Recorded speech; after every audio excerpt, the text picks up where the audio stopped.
नमस्कार दोस्तों, शनिवार के पावन दिन आज मैं आपको श्री शनिदेव से जुड़ी एक ऐसी कथा सुनाने जा रही हूँ जो हमें धैर्य, सहनशीलता और कर्म का महत्व सिखाती है।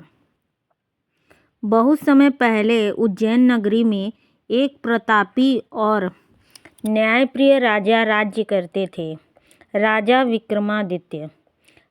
विक्रमादित्य सत्यवादी थे, दानवीर थे और अपने पराक्रम पर उन्हें गर्व भी था। एक दिन सभा में चर्चा चल रही थी कि नवग्रहों में सबसे शक्तिशाली ग्रह कौन है। किसी ने कहा सूर्य, किसी ने कहा गुरु, तो किसी ने कहा शनि। राजा विक्रमादित्य ने हंसते हुए कहा, कोई भी ग्रह मेरे कर्म और साहस से बड़ा नहीं है।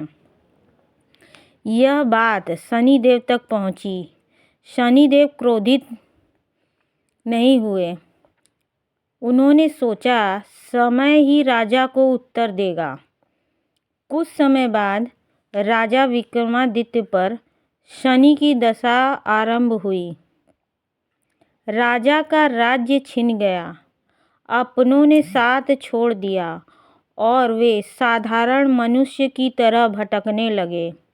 एक दिन वो भूखे प्यासे एक नगरी पहुँचे जहाँ चोरी के झूठे आरोप में उनके हाथ पैर काट दिए गए।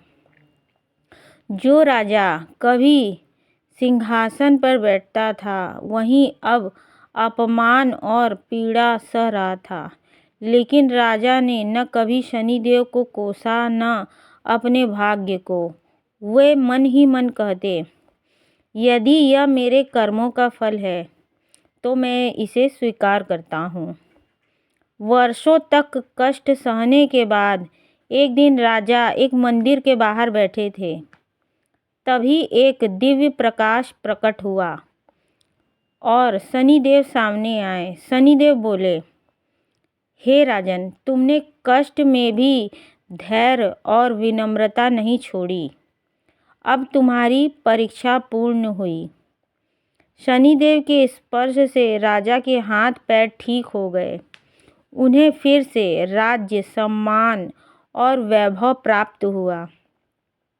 राजा विक्रमादित्य ने हाथ जोड़कर कहा, हे शनिदेव, आज मैं समझ गया कि अहंकार सबसे बड़ा दोष है और धैर्य सबसे बड़ा बल।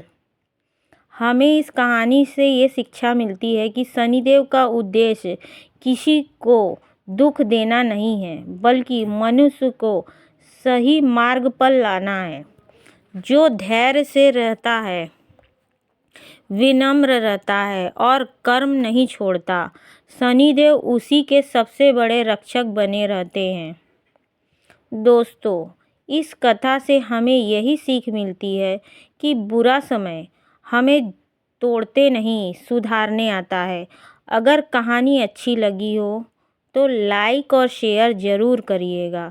जय शनिदेव।